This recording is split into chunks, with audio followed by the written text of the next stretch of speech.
Bismillah. Assalamualaikum warahmatullahi wabarakatuh.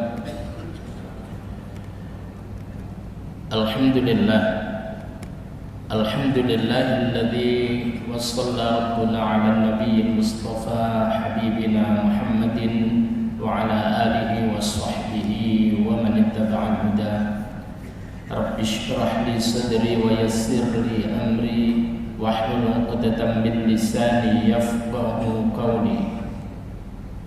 Amma ba'du.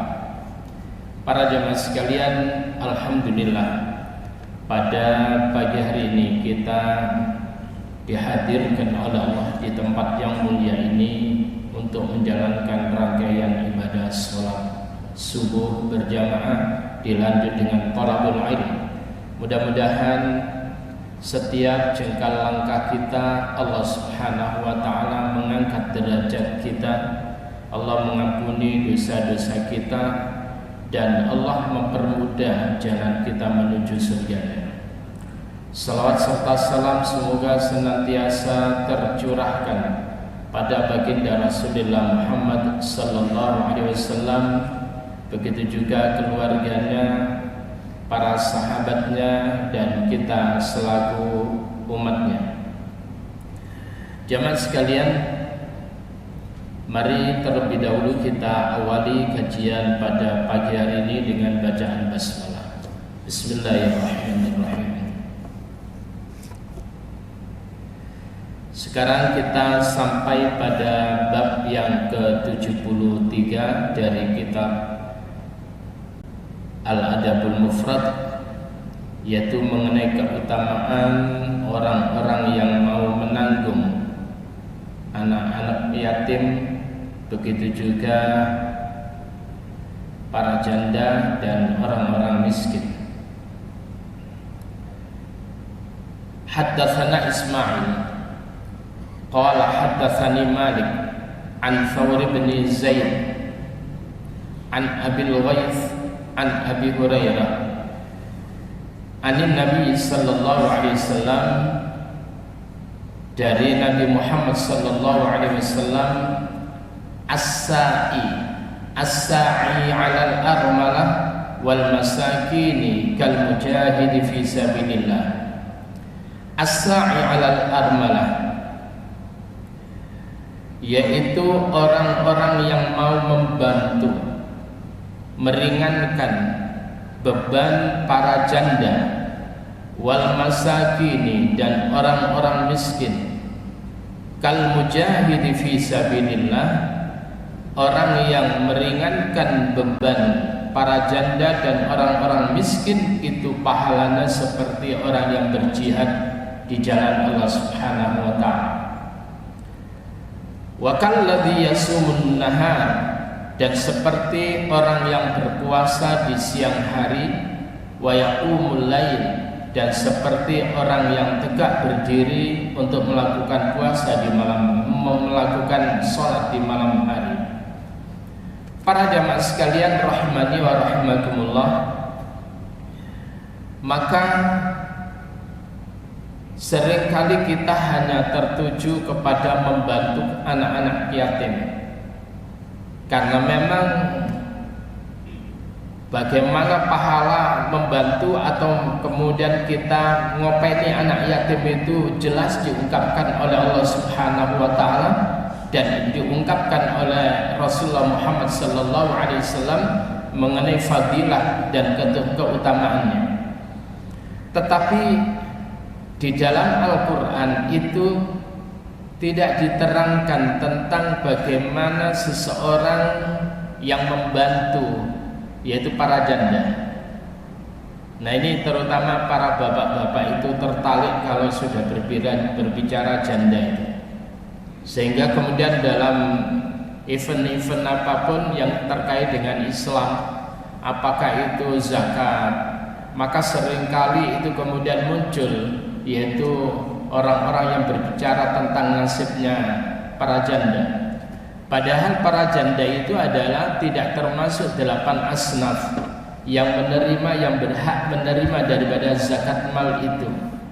Tetapi mereka para janda itu kalaupun itu menerima bukan karena jandanya, tetapi karena dia masuk kategori fakir atau miskin. Tetapi yang muncul di permukaan itu adalah para janda, karena tidak setiap janda tersebut itu adalah miskin. Banyak para janda tersebut itu mereka lebih kaya daripada suaminya, di mana ia memiliki kekayaan. Maka ketika kemudian suaminya meninggal dunia, maka kekayaannya itu bertambah dari sumber suaminya, dari hasil daripada warisnya itu. Dan seringkali kemudian bapak-bapak itu adalah yang dipikirkan bukan janda yang tua, tetapi yang dipikirkan itu adalah janda yang muda, paling update. Jadi paling update itu nama-nama baru, janda baru itu. Oleh karena itu hadirin yang berbahagia, orang yang berupaya, berusaha keras untuk meringankan beban para janda, di mana janda tersebut itu memang butuh bantuan, karena memang ia tidak memiliki income, tidak memiliki pekerjaan yang bisa menghasilkan. Sedang kemudian boleh jadi dia ada anak-anak yang harus diasuhnya, yang harus dihidupinya. Maka siapapun yang berupaya untuk meringankan beban para janda, maka akan mendapatkan pahala yang besar di sisi Allah Subhanahu wa taala. Nah, syukur-syukur kalau sekiranya kemudian jenengan pas sendiri, yang laki-lakinya itu sendiri, lalu kemudian untuk lebih konkret lagi meringankan para janda itu kemudian dinikahi, monggo. Terkadang itu alasannya adalah luar biasa klasik. Apa itu alasannya? Daripada nanti saya berkali-kali ke sini nanti fitnah, gimana kalau sekiranya Anda saya nikah? Ya boleh. Anggur sampean mau saja dan berani saja, silahkan. Para jamaah sekalian rahimani wa rahimakumullah. Maka kemudian suatu ketika ada seorang yang kemudian datang kepada Rasulullah Muhammad sallallahu alaihi wasallam, di mana orang itu menyatakan, di sini ya Rasulullah, di sini ya Rasulullah, ada beberapa janda dan kemudian ada anak-anak yatim. Lalu kemudian anak yatim ini punya saudara perempuan juga yatimah. Kata laki-laki ini, hendaklah engkau memberikan makan kepada kami. Hendaklah engkau memberikan makan kepada kami. Ketika engkau tersebut itu memberikan makan kepada kami sebagaimana Allah memberikan makan kepada engkau, maka Allah nanti akan memberikan kecukupan kepada engkau. Para jamaah sekalian rahimani wa rahimakumullah, membantu orang lain yang bukan janda, yang bukan miskin, itu adalah baik. Tetapi kemudian ketika kita membantu para janda, dalam tanda kutip mereka yang berkekurangan, dan kemudian membantu anak yatim, itu jauh lebih baik. Sekali lagi, membantu orang lain yang bukan kategori janda, yang bukan kategori anak yatim, itu baik. Tetapi kemudian ketika kita membantu para janda dan anak yatim, maka itu adalah jauh lebih baik. Bahkan pahalanya disebutkan oleh Rasulullah sallallahu alaihi wasallam, kal mujahid fi sabilillah, seperti orang yang berjuang di jalan Allah dan orang yang kemudian berpuasa di siang hari dan orang yang berdiri tegak, yaitu sholat pada waktu malam hari. Para jemaah sekalian rahimani wa rahimakumullah, kalau kita lihat di dalam Al-Quran, yaitu surah At-Taubah pada ayat yang ke-111, pahala yang diberikan oleh Allah untuk orang-orang yang berjuang di jalan Allah, orang-orang yang mereka berperang di jalan Allah Subhanahu wa taala. Apa kata Allah? A'udzu billahi minasyaitonir rajim. Surah At-Taubah ayat yang ke-111. Innallaha ashtara minal mu'minina anfusahum wa amwalahum bi anna lahumul jannah يقاتلون في سبيل الله فيقتلون ويقتلون وعدا عليه حقا في التوراة والإنجيل والقرآن. Inna Allah ashtara, sesungguhnya Allah tersebut membeli, sesungguhnya Allah itu menukar minal mu'minina, dari orang-orang yang beriman. Apa yang ditukar, apa yang dibeli oleh Allah dari orang-orang beriman itu? Anfusahum, diri mereka, wa amwalahum, dan harta-harta mereka, wa bi'anna lahumul jannah, dan alat tukarnya, alat belinya itu adalah bahwasanya mereka orang-orang yang beriman itu akan mendapatkan surga. Kenapa? Yuqatiluna fi sabilillah, dikarenakan mereka berperang di jalan Allah. Fayaqtulun, baik itu mereka berhasil membunuh musuh-musuhnya, wa yuqtalun, dan atau mereka tersebut itu dibunuh oleh musuh-musuhnya, maka mereka akan mendapatkan alat tukar dari Allah berupa surga. Para jemaah sekalian rahimani wa rahimakumullah, dan Allah katakan itu wa'dan 'alaihi haqqan fit Taurat wal Injil wal Quran. Janji yang semacam itu terdapat di dalam Taurat, di dalam Injil, dan di dalam Al-Quran. Maka kalau kita lihat bagaimana para nabi terdahulu, para rasul terdahulu, mereka pun juga itu berjihad, berperang di jalan Allah Subhanahu wa ta'ala. Contoh adalah ketika di zaman setelah meninggalnya Nabiullah Musa alaihissalatu wassalam, maka Bani Israel kala itu adalah dibimbing oleh seorang nabi namanya Syamuel bin Bani. Ada yang mengatakan Yusha bin Nun, tapi mayoritas para ulama menyatakan itu adalah Syamuel bin Bani. Maka kemudian apa kata pembesar-pembesar itu? Wahai Nabi Allah, tolong engkau utus kepada kami, engkau angkat kepada kami seorang raja, di mana dengan raja itu kami akan berjuang berperang di jalan Allah. Maka kemudian Nabi tersebut itu memohon kepada Allah, dan kemudian Allah Subhanahu wa ta'ala mengutus kepada mereka seorang raja yang namanya Talut.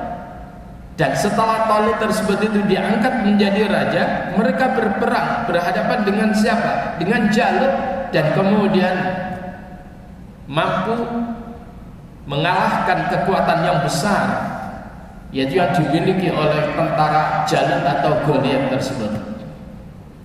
Oleh karena itu hadirin yang berbahagia, peperangan-peperangan tidak hanya sekedar terjadi pada umat Rasulullah Muhammad SAW, tetapi para umat terdahulu pun juga terjadi peperangan yang dahsyat. Yang berikutnya adalah mengenai orang miskin. Mengenai orang miskin, kalau kita lihat di dalam surah Al-Ma'un, Allah Subhanahu wa ta'ala berfirman, a'udzu billahi minasyaitonir rajim. Bismillahirrahmanirrahim. Ara'aital ladzi yukadzibu bid-din, fadzalikal ladzi yad'ul yatim wa la yahuddu 'ala ta'amil miskin. Ara'aital ladzi yukadzibu bid-din, tahukah kamu orang yang mendustakan agama?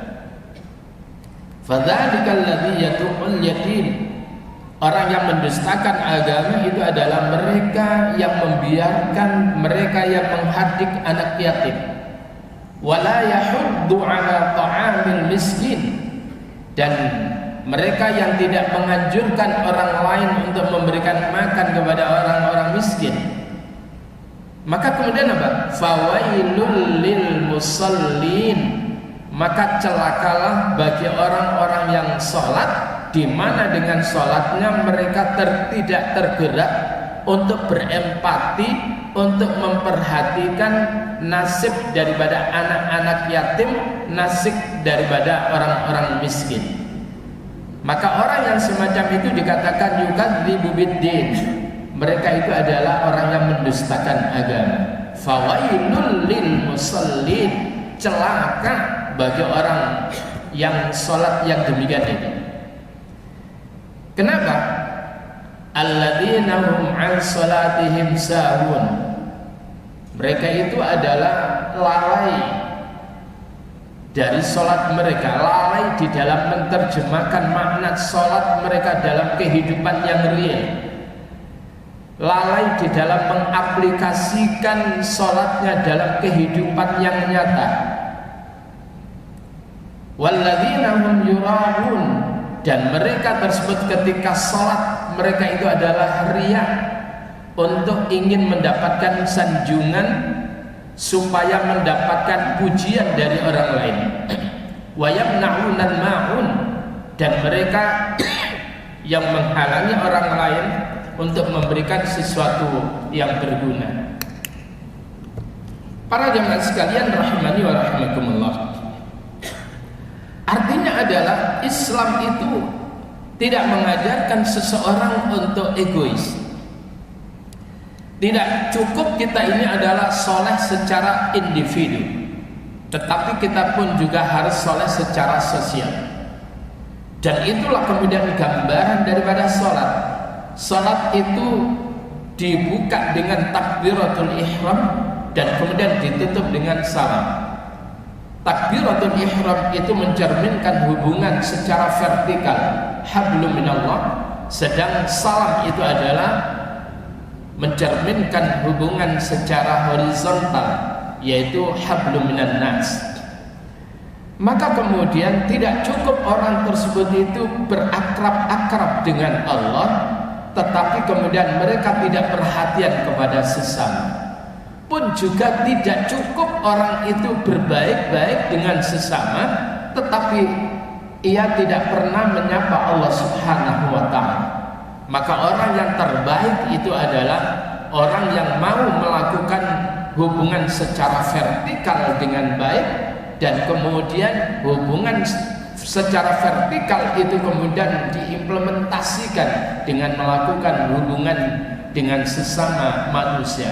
Itulah makna salam. Semoga keselamatan, rahmat dan barokah Allah kepada kalian dengan toleh kanan dan toleh kiri. Artinya orang yang sholat, orang yang sudah membuka sholatnya dengan takbiratul ihram harus mampu mewujudkan empati, kepedulian terhadap sesama. Nah, para jamaah sekalian rahimani wa rahimakumullah, ada orang yang sholat enggak wedhu, hitam keningnya, tetapi kemudian mewedit kepada sesama. Orang yang semacam itu dikatakan pendusta agama.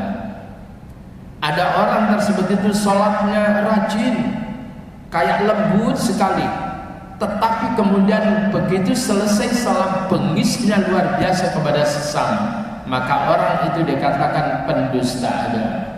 Maka sholat itu harus melahirkan keramahan kepada sesama.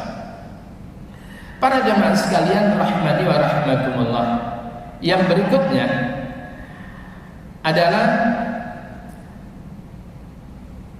Rasulullah Muhammad sallallahu alaihi wasallam itu menyatakan suatu ketika anna Aisyah zaujan Nabi sallallahu alaihi wasallam, sesungguhnya Bunda Aisyah yang merupakan istri Nabi Muhammad sallallahu alaihi wasallam, qalat, beliau tersebut itu berkata, ja'atni imra'atun, telah datang kepadaku seorang perempuan, ma'aha, bersamanya ibnatani laha, seorang perempuan itu disertai dengan dua anak, ibnatani. Fasa'alatni falam tajid indi illa tamratan wahidah. Fasa'alatni, lalu kemudian perempuan itu meminta kepadaku, falam tajid indi, dan kemudian ia tidak mendapati indi di sisiku illa tamratan wahidah. Sedang Bunda Aisyah itu sedang orang itu tidak mendapati di sisiku illa tamratan wahidah, kecuali hanya satu buah kurma. Fa'a'taituha, karena ada satu kurma, maka kemudian fa'a'taituha, aku memberikan kurma itu kepada perempuan yang disertai dengan dua anaknya tadi. Faqasamatha baina banataiha, maka kemudian perempuan itu membaginya baina ibnataiha, satu kurma tersebut itu pada dua anaknya. Summa qamat, kemudian ia berdiri, fakhrajat, lalu kemudian ia keluar. Fadakhala Nabi sallallahu alaihi wasallam, maka kemudian setelah itu Nabi Muhammad sallallahu alaihi wasallam masuk ke dalam rumahnya. Fahaddatstuhu, kata Bunda Aisyah, aku menceritakan kepada Nabi tentang perihal seorang perempuan yang membawa dua anaknya tadi. Faqala man yali min hadhihi banati syai'an fa ahsana ilaihinna kunna lahu sitran minallah. Subhanallah. Padahal Bunda Aisyah tadi itu hanya memberi satu butir kurma. Sekali lagi, Bunda Aisyah tadi hanya memberikan satu butir kurma kepada perempuan yang disertai dengan dua anaknya.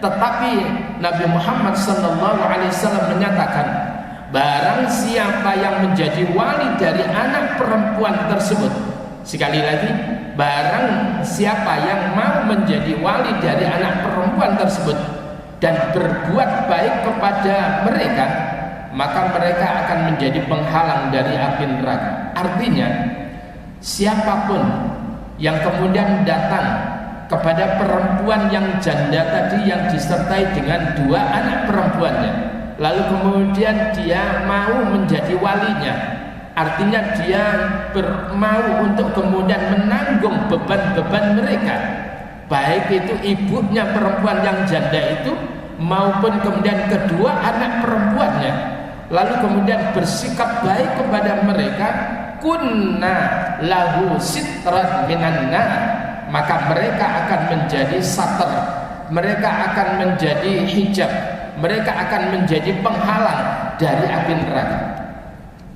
Subhanallah. Jadi kalau kita tersebut itu menanggung anak yatim, misalkan ada rumah yatim dan sebagainya lah sekarang itu, baitul aitam dan sebagainya, lalu kemudian kita menjadi bagian orang-orang yang kemudian mau menanggung, menjadi bapak asuh mereka dengan membiayai mereka, maka kalau itu kita lakukan secara tulus, kunna lahu sitran minan nar, maka mereka orang-orang yang kita tanggung itu akan menjadi penutup, akan menjadi tirai dari api neraka. Subhanallah.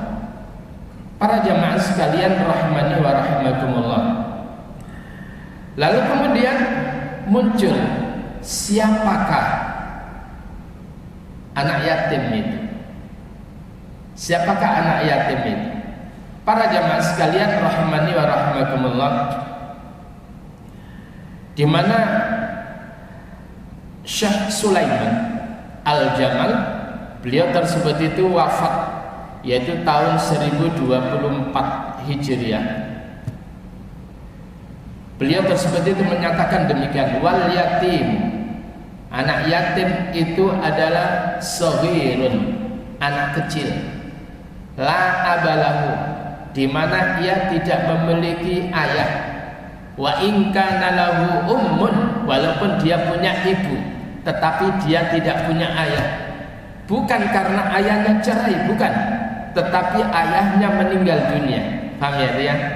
Jadi yang dimaksud anak yatim itu adalah saghirun, anak kecil, la abalahu, ia tidak memiliki ayah karena meninggal dunia, wa in kana lahu ummun, meskipun dia punya seorang ibu, wajaddun, dan dia punya seorang kakek, Wa man faqada ummahu faqad siapa orang yang kemudian kehilangan ibunya saja, dia punya ayah, ibunya saja meninggal dunia, minal adamiyyin yuqalu lahu munqati'un, itu tidak bisa dikatakan yatim, tetapi itu dikatakan telah terputus, terpisah dari ibunya karena kematian.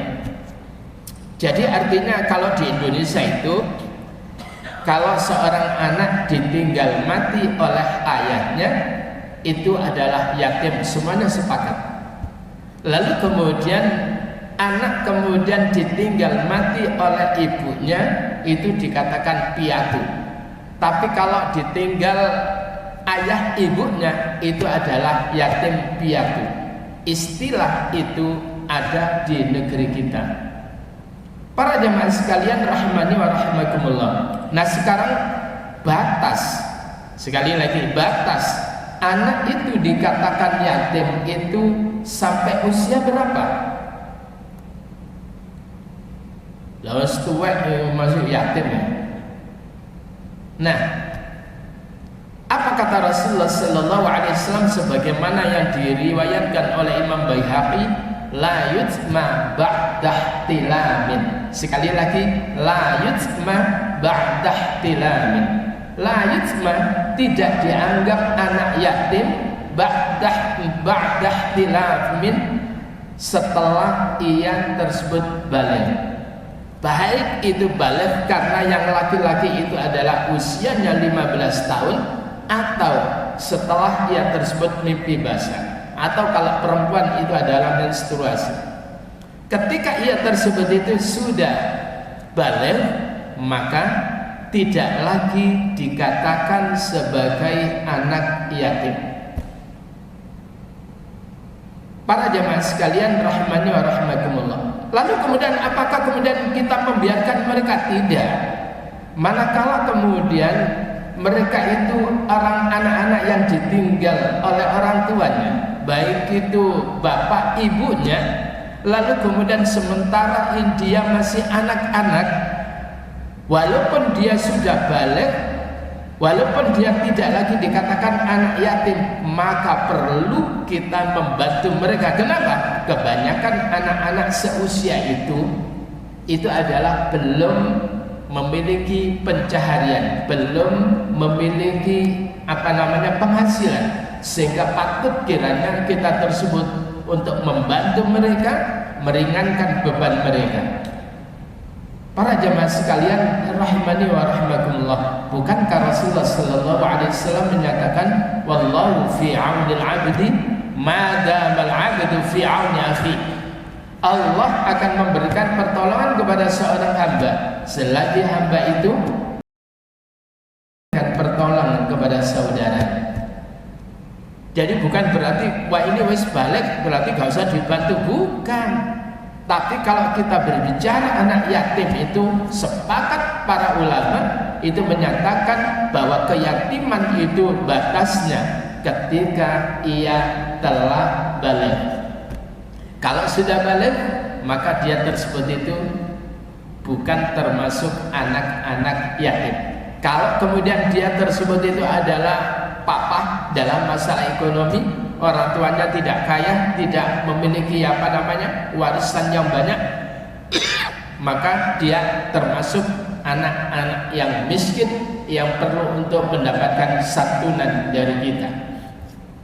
Para jemaah sekalian rahimani wa rahimakumullah, begitu besar pahala orang yang mau untuk menyantuni anak yatim itu. Pada suatu ketika Rasulullah Muhammad SAW berangkat untuk melakukan sholat Id ke lapangan, maka kemudian ia melihat kumpulan anak-anak yang sedang lari-lari riang gembira dengan teman-temannya kejar-kejaran dengan pakaian yang serba baru. Mereka tertawa tersenyum. Lalu kemudian sementara ada satu anak yang tidak ikut serta bergembira dengan teman-temannya, pakaiannya lusuh, dia tampak belum mandi. Maka kemudian didekati oleh Rasulullah Muhammad sallallahu alaihi wasallam dan kemudian ditanya oleh Rasul, "Wahai anakku, kenapa engkau tidak mandi? Kenapa engkau tidak main sama teman-temanmu itu? Kenapa engkau tidak berganti pakaian sebagaimana teman-temanmu itu?" Maka kemudian si anak ini menyatakan bahwa aku sudah tidak punya orang tua. Ayahku meninggal dunia, di mana ayahku adalah meninggal dunia karena berjihad, berperang bersama Rasulullah. Rupanya anak ini enggak kenal siapa yang bertanya itu. Kemudian, ibumu kemana? Ibuku adalah enggak tahu. Ia telah menjual rumah peninggalan ayahku dan kemudian dia menikah lagi dengan laki-laki yang lainnya, dan aku tidak mengetahui di mana ibuku kini, sehingga aku terlantar semacam ini. Maka kemudian Rasulullah Muhammad SAW menghibur anak ini. Maukah engkau menjadi saudara daripada Hasan dan Husain? Maukah engkau memiliki seorang paman namanya Ali bin Abi Thalib, memiliki bibi yaitu Fatimah, lalu kemudian memiliki ibu yaitu Bunda Aisyah, lalu kemudian maukah engkau tersebut itu menjadi anakku? Rasul tidak menyebutkan aku ini adalah Rasulullah. Maka kemudian anak ini cerdas sekali. Ya Rasulullah, bagaimana mungkin aku tidak mau menjadi bagian daripada saudara engkau? Engkau adalah Rasulullah dan aku mau menjadi anak engkau. Akhirnya kemudian anak ini digendong oleh Rasulullah untuk pulang, dimandiin oleh Rasulullah sallallahu alaihi wasallam. Rasulullah sendiri yang memandikan anak ini. Setelah mandi lalu kemudian dipakaikan pakaian daripada cucunya Hasan Husain itu. Setelah itu kemudian dikasih harum-haruman oleh Rasulullah, dan kemudian anak ini digendong menuju ke lapangan, dan saat itulah sholat Id yang di mana Rasul datang terlambat karena memperhatikan anak yatim itu. Maka begitu kemudian anak yatim ini digendong, anak yatim ini tersenyum, dan kemudian teman-temannya yang tadinya itu adalah berlarian, lalu kemudian heran, loh kamu tadi menangis sekarang kok senyum-senyum, kenapa? Iya, aku sekarang ini punya ayah yaitu Rasulullah, aku punya ibu yaitu Bunda Aisyah, aku punya bibi yaitu namanya Bunda Fatimah, aku punya paman yaitu Ali bin Abi Thalib, aku punya saudara Hasan dan Husain. Lalu kemudian apa? Mereka bertanya, kenapa kamu kok bisa memiliki itu? Iya, karena ayahku dulu berperang bersama Rasulullah dan ayahku adalah syahid. Apa kata mereka? Begitu melihat perlakuan Rasulullah sallallahu alaihi wasallam yang istimewa kepada anak yatim ini, maka kemudian mereka menyatakan, andaikan ayahku berperang bersama Rasulullah dan mereka menjadi syahid, maka aku akan memiliki ayah yang sama dengan engkau, yaitu Rasulullah sallallahu alaihi wasallam. Maka kemudian Rasulullah itu menyatakan, ana wa kafilul yatim fil jannah hakada. Aku nanti akan bersama dengan siapa yang menyantuni, siapa saja yang merawat anak yatim fil jannah hakada. Wa asyara bis sababah wal wusta. Rasul itu adalah memberikan isyarat dengan jari manisnya ini, lalu kemudian jari ini telunjuknya ini, dan kemudian wal wusta dengan jari tengahnya. Lalu kemudian wa farraja bainahuma syai'an, dan kemudian Rasulullah sedikit merenggangkan. Artinya adalah nanti siapapun yang merawat anak yatim ketika mereka itu adalah orang yang beriman, ikhlas, maka mereka nanti akan bersama Rasulullah sallallahu alaihi wasallam di surga, dekatnya sebagaimana dekatnya jari isyarat dengan jari tengah ini. Begitu dekatnya. Itulah kemuliaan siapa yang mau menyantuni, yang merawat terhadap anak yatim. Para jamaah sekalian rahimani wa rahimakumullah. Oleh karena itu sekarang ini marak, yaitu apa? Orang-orang ketika melihat bagaimana budaya memberi orang sekarang itu begitu luar biasa. Orang sekarang, orang-orang yang kaya itu bingung harus diberikan kepada siapa hartanya itu. Itulah yang kemudian ditangkap.